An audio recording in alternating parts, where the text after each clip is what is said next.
If you want to use a memory card or microSD card on POCO X8 Pro Max, then unfortunately you cannot use the SIM tray. As you can see here, the SIM tray is pretty much, or actually the microSD card is as big as the whole SIM tray, so there is just no way to use it with the phone.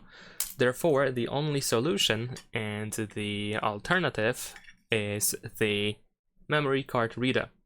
So in this case, of course, we can just connect, or we can just put the microSD card into its slot over here, and then you can connect it to the phone and you can access the microSD card storage.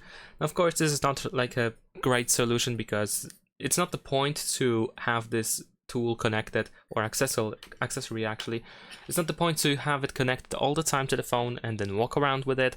The idea is that you can, of course, connect it whenever you need to, whenever you want to access the storage, whenever you want to transfer files, and only then, of course, you can use it.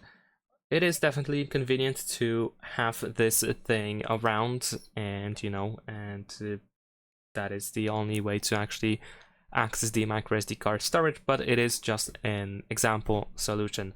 I think the most convenient one, that is of course for our POCO X8 Pro Max.